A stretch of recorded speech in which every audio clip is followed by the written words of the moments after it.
a budget that is being called one that is going to assist KwaZulu-Natal. The lion's share of the budget will go to education, health and social services, with 66 billion going to education and 56 billion going to health. To break the budget down, I am joined by the MEC of Finance in the province, Francois Rodgers. Thank you so much for joining us, MEC.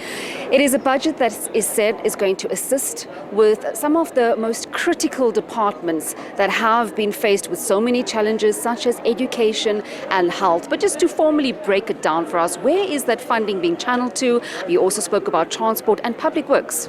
I think the most important thing we've got to realize is that post-COVID, we've had an enormous amount of cuts from National Treasury. We've had to endure over 60 billion rand of cuts to all of our departments. Those departments include health, social development, and education. So we're now in a position where for the very first time we're having no budget cuts. We're seeing an increase in our equitable share, an increase in our conditional grants. What we now have to do is stabilize the provincial economy, and we need to protect our frontline departments, education, social development and health. And that is how we've put this budget together. Departments like transport, there's an enormous amount of money coming from conditional grants, which will help us on our project to ensure, that our transport systems are up and running.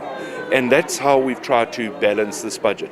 As things improve, so we can slowly loosen the grip on the fiscal restrictions that we have in the province.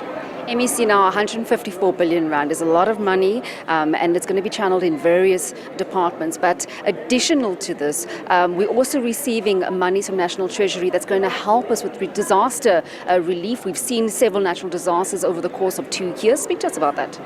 Well, part of today's second adjustments should have been a 44 million rand allocation, but the timeframes didn't meet, so it's going to be allocated in the new budget.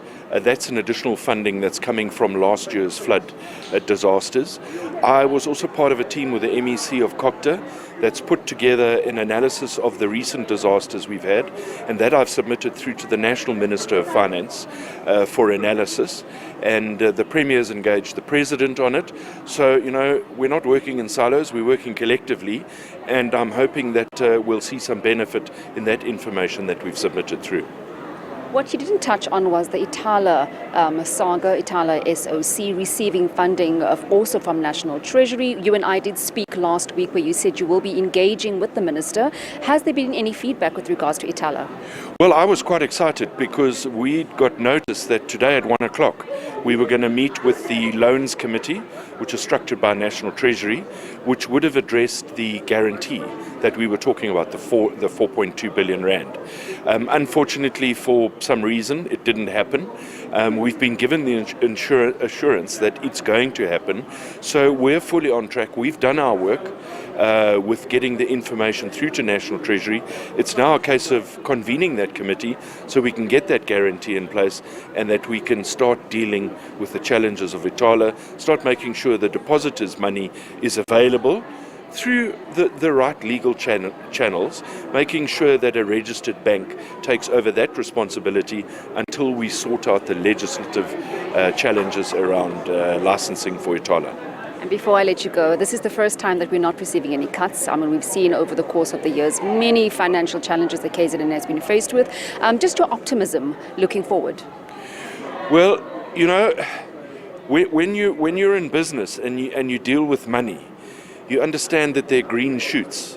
And when you don't have to cut and you're starting to get, albeit limited, additional finances, resources, that is the trajectory that we need to move on. Those are good signs. That means that, we've had some good rains. We need now to make sure that the soil remains fertile and that we can grow out of the stagnation in our provincial economy. Thank you. Thank you very much, MEC of Finance there, Francois Rodgers, just talking about the budget that he has tabled, 154 billion rand that we will be receiving from a national treasury, and that is going to be ploughed back, or the lion's share rather, ploughed into health, education and social services in the province.